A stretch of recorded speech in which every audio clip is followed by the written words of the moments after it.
Hi, this is Tim of the 1916 Company. Welcome and thanks for logging on. The inventory shows are back and we're waking up with watches. New company name, old company email. I am still Team Mosso at thewatchbox.com for buy, trade, and sell inquiries. We sell what we buy what we sell, and we are building inventory for the holidays. This is crunch time for us. So if you wish to sell a watch or even an entire collection, we pay cash, we pay fast, we wire direct, we make it a no-brainer, no upper limit on value paid. If you have an entire collection of made by his own hand Breguet pocket watches, we will buy those from you. Reach out to Team Mosso at thewatchbox.com to buy, trade, or sell.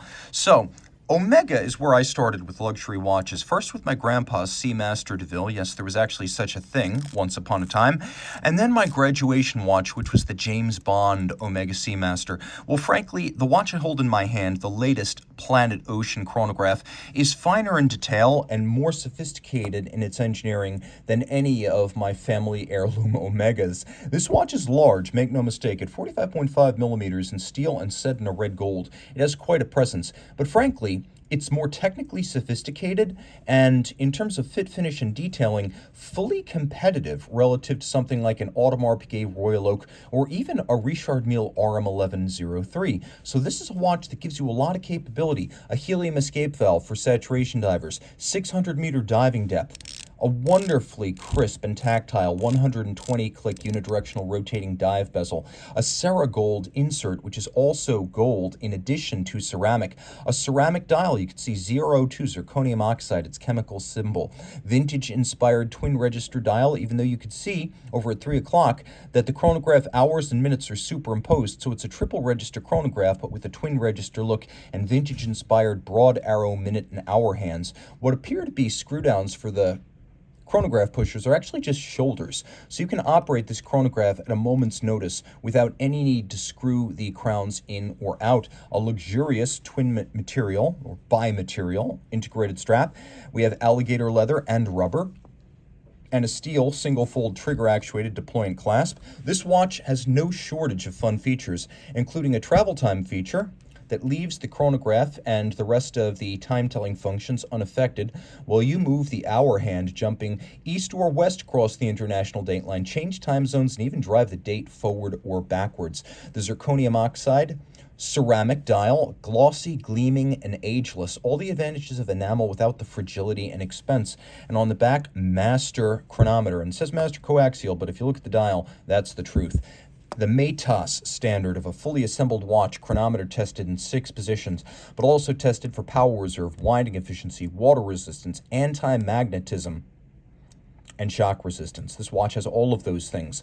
Anti-magnetic escapement, balance, hairspring. We have a column wheel visible through a skeletonization in the bridge and a vertical clutch chronograph, so you get the crispness of the column wheel and the smooth engagement of the vertical clutch. 60 hours of power reserve, automatic winding, with a tri-level coaxial escapement as envisioned by George Daniels and realized in the modern era by Omega. This watch has it all, and if your wrist will accommodate, and I recommend that wrist be at least 17 centimeters circumference, you will have absolutely nothing left to ask of this watch, as it is so forthcoming with features and refinement. And it uses Omega set in a red gold for accenting, which has a higher percentage of copper to make it redder, and a high percentage of palladium, so it will never fade to pink or rose gold. A truly special piece and a lot of fun to own. Now, a very different school of thought in chronograph design, the Ulysse Nardin Monopusher chronograph. Launched in 1997 in the standard iteration, there was a 175th anniversary in 1998 to celebrate 175 years since the birth of Ulysse Nardin the man. The difference between that special edition and this initial edition is that the special edition has a solid case back, this has a display case back. 37 millimeters in diameter in rose gold. It has a lovely and lush white lacquered dial with a tachymeter scale. Let's see if this one's wound up. And then it has a classical traditional twin register chronograph, Assegai minute hand, Lanced style counterweighted chronograph seconds hand, pair style hour hand, Breguet style Arabic numerals. And then if you look at the back, we have a movement with an extraordinary story behind it. F. Vacheron designed this movement on commission to Jaquet. Jaquet, today known as La Jouperet, then provided on a subcontract this movement to Ulysse Nardin and Franck Muller. But look a little bit closer, and you might see the same movement that F. Pigeon and Denis Flageolet, later of De Bethune, designed for Cartier in the Tour 2 Monopusher, and the differences between that movement and this UN caliber 38 are negligible. They are basically the same column wheel, oscillating pinion clutch, manual wind, 40-hour power reserve monopusher chronograph. You could see the oscillating pinion, a type of lateral clutch that has very little play in it. So it's more like a vertical clutch in its operation, but with the traditional beauty of a lateral clutch. We have the single column wheel with crenellated caps, satinated, and the center screw blued. We have incredible solarization on the crown wheel core and the ratchet wheel, mile-wide anglage on both steel chronograph and brass bridge parts. We have a nice 3 hertz beat right here. And while it says unadjusted, that's a lie. It's been adjusted in-house. We have wonderful hair-like springs of extraordinary delicacy, blued screws throughout, and brilliant stripes with satination on the top of all the steel chronograph parts. The operation of the chronograph, the way it feels, the way it sounds, is a little piece of heaven. And at 37 millimeters, this is a watch for him and for her, what's known as new vintage in the industry. 90s watches typically are known as new vintage. So post-quartz crisis, yes, but still not new watches. These are now approaching their 3rd decade, which makes them full-fledged vintage, albeit somewhat new. And I prefer to think of them as new vintage because as a 1984 birth year, I'm getting to be vintage myself, and I'd like to think something from the 90s isn't quite there. But as far as the market is concerned, this is now considered to be vintage. All right, I mentioned that Jacquet later became La Joux-Perret. La Joux-Perret purchased Arnold and Son in 2010. So Arnold and Son is now their brand under the manufacturer out of La Chaux-de-Fonds. La Joux-Perret is owned by Citizen, which means there's basically infinite big watch group money to fund the research, development, parts, and service at Arnold and Son. So this spectacular TBTE tourbillon will be serviceable forever. Now this is the True Beat Seconds tourbillon. So you have a deadbeat second hand, a 1-minute tourbillon, an open barrel with 72 hours of power reserve, manual winding, and if you look close, you can see this watch is just full of surprises. Look at these wheels, internally beveled, with a mirrored bevel inside their spokes and circumference, so difficult to achieve. There's a combination of mirrored anglage, media blast, and satination on the bridges. You could see that there's a wolf's tooth profile to the ratchet wheel atop the barrel. I'll get as close as I can, and you could see it meshes with this intermediate winding wheel. The wolf's tooth profile is a throwback to the pocket watch era that improves the creaminess of adjustment. So it makes for a super slick wind. You can also see we've got that jumping second system, and on the reverse of the watch, there's a Celtic cross or battle axe style bridge that underpins the mechanism, and you can see a little nautical anchor. See that pawl and wheel? That's the deadbeat right there. The anchor symbolizing John Arnold's role as a creator of marine chronometers, the role of Arnold and his subsequent sons in creating marine chronometers. You can see that there is a chaton featuring the pivots for the barrel arbor, as well as the tourbillon. And if you look carefully, you can actually see that there are white gold chaton pocket watch style fixing the pivot jewels on the dial side as well. You can see the motion works, or the mechanisms actuating the hands. They are visible at center. And then on the back, the keyless works featuring the clutch, the winding pinion, and the crown wheel and their springs. That's visible on the back of the watch. There is extravagant guilloche on the base plate, and that on both sides, giving the dial incredible depth and texture. And the watch is 44 millimeters in diameter. It came out in 2015, a 28-piece limited edition, so these are super rare. Arnold and Son's unique lug solution means that even big watches wear fairly compact, and with a domed bezel and a flat profile, it will slip underneath a dress cuff. As fine as the finish you'll get from the likes of Audemars, Patek, and Vacheron, it'll go toe-to-toe with the best from Germany as well. This may not be Holy Trinity, but it gives up nothing to them. A real cool inside baseball watch for the pre-owned connoisseur who knows value, but also understands intrinsic value. The price is not intrinsic value. The price here is attractive relative to what it would have cost new, because this retailed for about $160,000. Take off 6 figures and you get a sense of what we're asking for it, but it's the quality that defines its value. Now, I used to be a JLC superfan, and while I'm no longer a prolific collector of the brand, I still do enjoy them and appreciate the history as well as the quality still hailing from Le Sentier.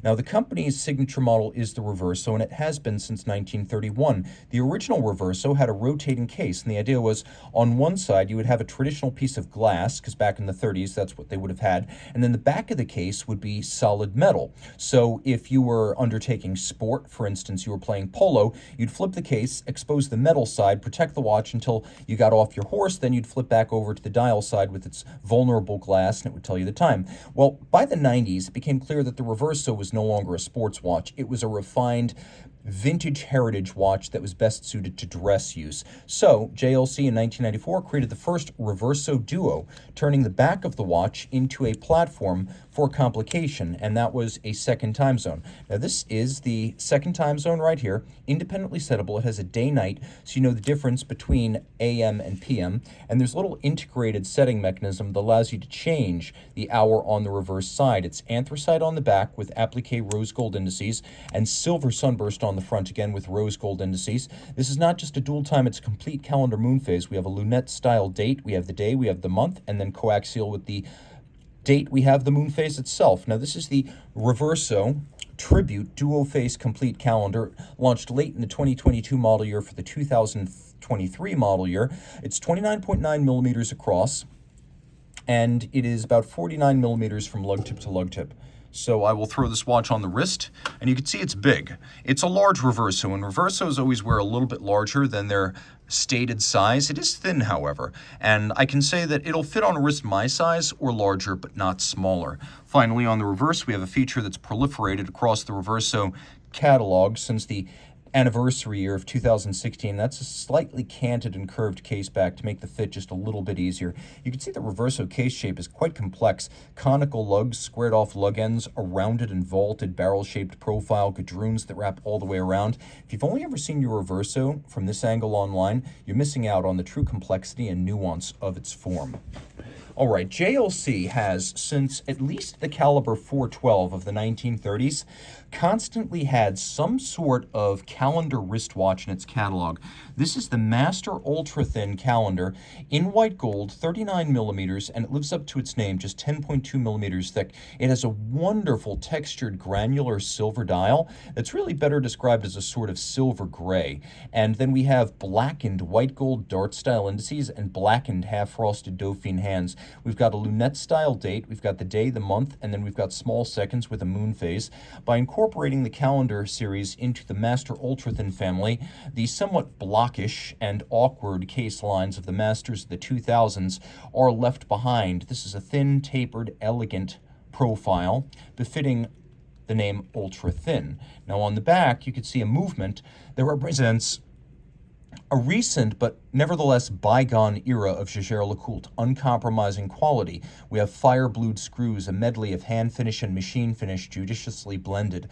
We have a reversing rocker fully jeweled so that regardless of the direction of the rotor, it only winds the barrel in one direction. And then we have 6-position adjustment. Today, JLC doesn't even list the adjustment degrees on its watches. It used to be 6, one more than a standard chronometer. Today, it also doesn't put a hallmark of any kind on its gold rotors, but back in the day, it used the most massive gold that you'll find in watchmaking, 22 karat, not 21, not 18, and certainly not rose gold plated tungsten. This is 5-bar water resistant, 2 more than a standard dress watch, and it goes through the Master 1000 hours control of chronometry. So too did the Reverso you just saw, but it's worth mentioning here because this is the Master Ultra Thin Collection. That's where the Master comes from.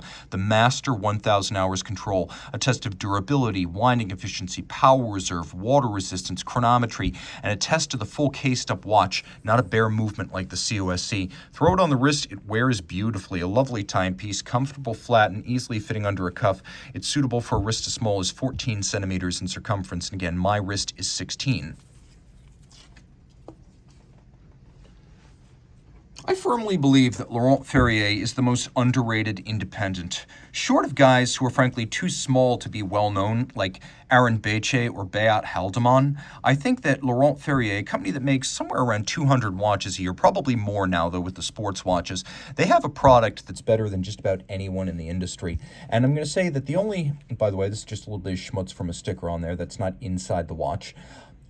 I think that they are underrated. Now, a few years back, there was a backlash for two reasons. First, the company was kind of promoted by Hodinkee in its early years, and as the gradual backlash against Hodinkee formed, Laurent Ferrier kind of suffered guilt by association. Not their fault. The other thing is, after a while, people who perhaps had misunderstood the brand learned that Ferrier was an établisseur, working with suppliers to create high-quality watches made up from parts that were developed externally and then assembled, decorated, and regulated at Laurent Ferrier. But they don't make their dials, they don't make their cases, and their movements or collaborations. You see how it says FBN? Well, that's Ferrier, as in Christian Ferrier, Laurent's son, and then Barbacini and Navas, the principals in La Fabrique du Temps, also known as Louis Vuitton fine watchmaking. That company developed this micro-rotor automatic double direct impulse movement for the Galet family. This is the Galet Montre, the Montre Ecole, dedicated to the traditional school pocket watch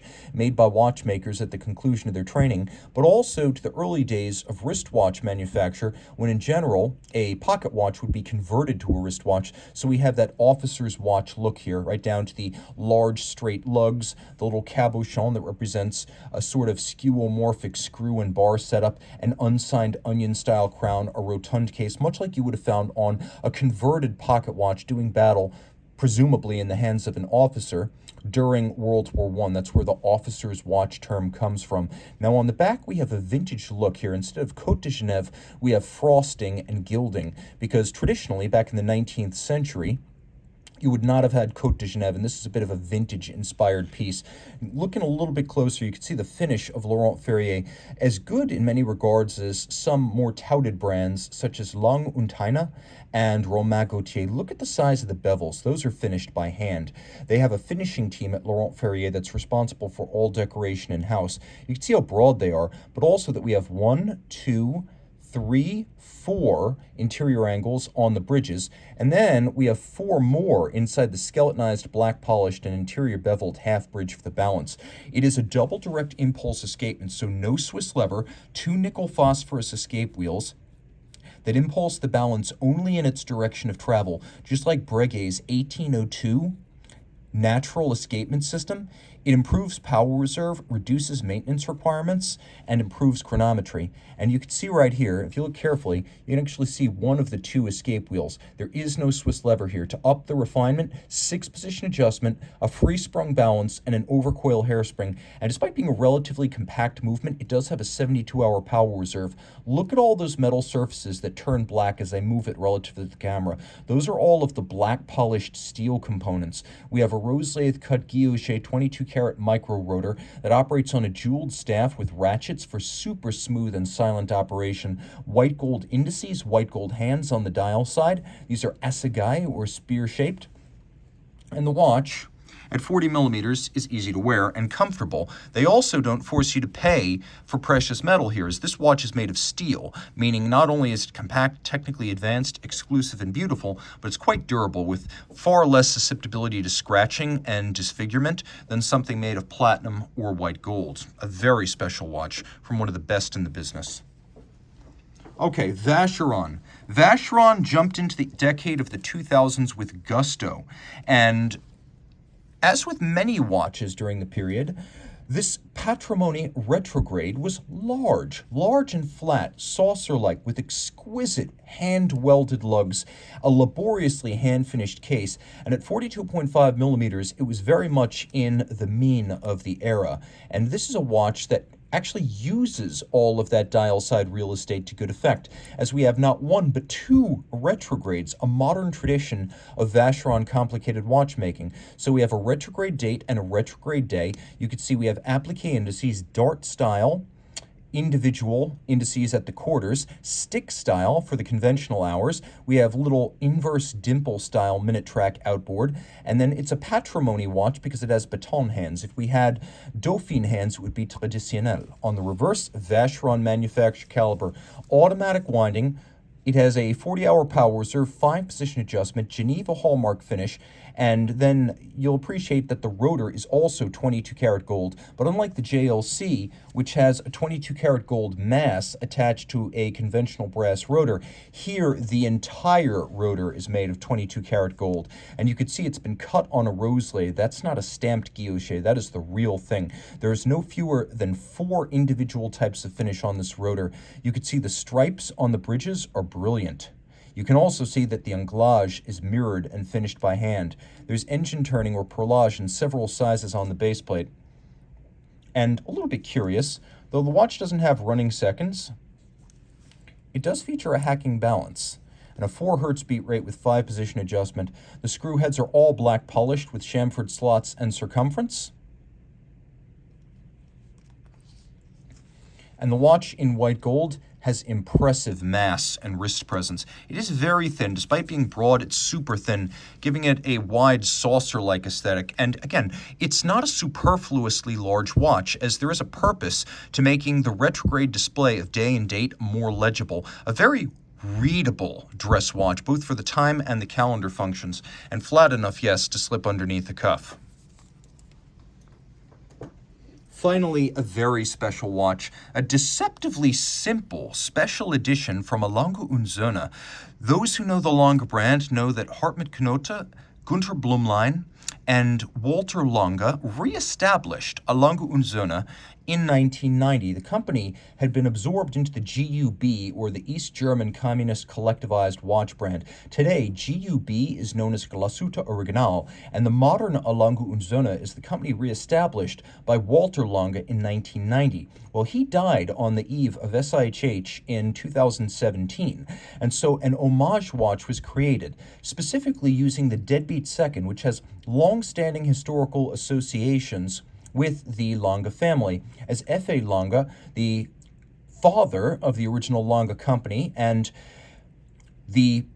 really the father of the entire East German watchmaking industry. In 1867, he first conceived a deadbeat second complication. It was patented in 1877, and Emil Lange, who was the grandfather of Walter Lange, first incorporated it into a highly complicated watch during the 19th century.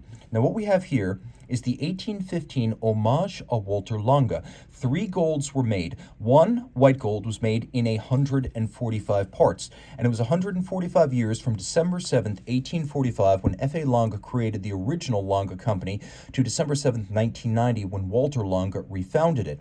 This watch right here is in rose gold, a 90-piece edition, symbolizing the year 1990 that the company was reestablished. The reference number of the watch, 297, represents the 29th of July, Walter Lange's birthday, and this is part of the 1815 collection because it has these Arabic numerals. Now, the watch includes a stop-start mechanism that allows you to use the jumping seconds hand as a sort of chronograph, and when active, you can see we have both sweep seconds and jumping seconds on the dial side. Note how perfectly aligned that hand is with the indices, and I mean seamless. I've never seen anything like it.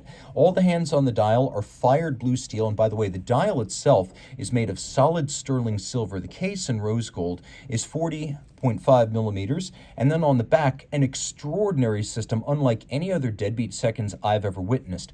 In honor of Walter Lange, Tony de Haas, who is the technical director of Lange und Söhne, created the deadbeat second system that Walter Lange had long requested, saying it's a family tradition, it goes back to my great-great-grandfather, and this is true, but it never really happened in his lifetime. He didn't get to see this watch, but he would have been happy to know that the deadbeat here has been incorporated in exquisite form, because if you look, we have a wheel with a sort of spiral spoke design evocative of old Lange pocket watches, and it features 2 pawl stones and 2 springs. And so this is a deadbeat second system based on a double pawl ratchet. And look at this. This is not just indirect center seconds. This is indirect deadbeat center seconds, possibly the most elaborate indirect center seconds ever used. Now, indirect center seconds was established during the 20th century as an upscale sort of quasi-complication in the middle of the 20th century, an alternative to small seconds. It's more complex than conventional center seconds and more beautiful for it. You can see we have German silver bridges and nickel copper zinc with the copper giving it the golden hues. We have both black polished and fire blued screws. We have stripes across all bridges, and we have mirrored anglage on the edges. We have spectacular double solarization on the ratchet wheel, the swan's neck fine adjustment, the screw heads, the crenellated towers of the column wheel, and the spring and the click are all black polished, and you can see why. Black polish is called black polish because at one angle, and only one angle, it reflects light. From every other angle, it looks black. Take a look at that column wheel, and I can promise you that the pusher feel has the same tactile sensations of a dotograph, and it is genuinely original, as no other Lange watch will ever use this movement, which includes a 60-hour manual winding power reserve. Being a 40.5 millimeter watch, it's a nice contemporary dress watch size, but it's not oversized, and you'll have no trouble wearing it on a wrist as small as 14 centimeters in circumference. If you love the watches you saw on today's show, please reach out to me. I am Team Mosso at thewatchbox.com for purchase and pricing details.